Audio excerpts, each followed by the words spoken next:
He wears the suit of a diplomat, but Colin Powell is a soldier by training. President Musharraf is a soldier in need of all the skill of a diplomat.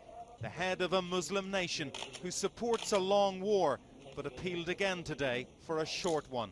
We will certainly carry on cooperating as long as the operation lasts. But there are no deadlines which have been fixed, as you've indicated. But one really hopes that the operation is short.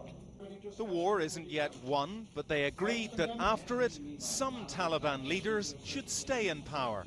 You can't export them. You can't send them to another country. You can't ethnically cleanse Afghanistan after this is over. But you can certainly get rid of this particular regime that has driven its country to such devastation and see whether those who used to be adherents of such a regime are now willing to participate in a different kind of government. Powell once said the strategy against the Iraqi army was to cut it off and kill it. He said today the Taliban are now cut off. I think the regime is under enormous pressure.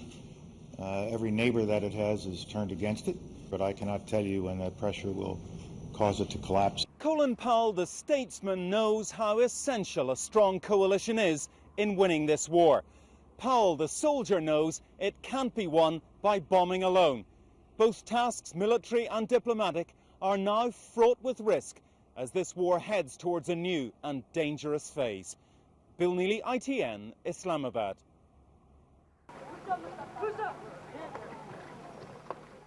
It's a long, arduous journey. Hundreds of families heading for Pakistan, too scared to stay in their hometown Jalalabad under daily American bombing. The borders closed, so they cross the mountain passes and enter Pakistan illegally. Today, President Musharraf told the UN High Commissioner for Refugees that the most vulnerable, children and the wounded, would be welcome, but he won't open the border to others. I want a guarantee from the world community that this aid of a certain limit per head will continue for years in future till these people here are here in Pakistan. If there is a guarantee on this, I'll open the gates. Let them come.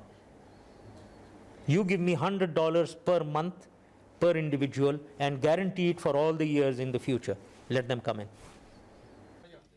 The UN High Commissioner seems to have had quite a difficult meeting.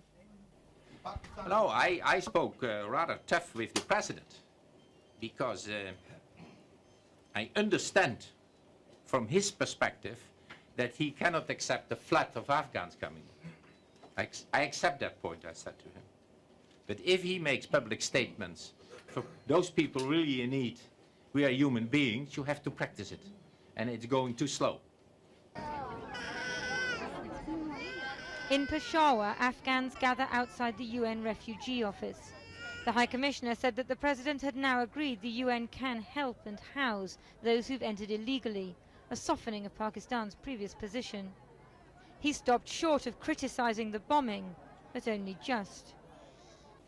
If this becomes a broad, going on, endless, with more and more civilian casualties, it's not well defined and well organized. So then I criticize the format of the action. The refugees travel by vehicle for the last leg of their journey.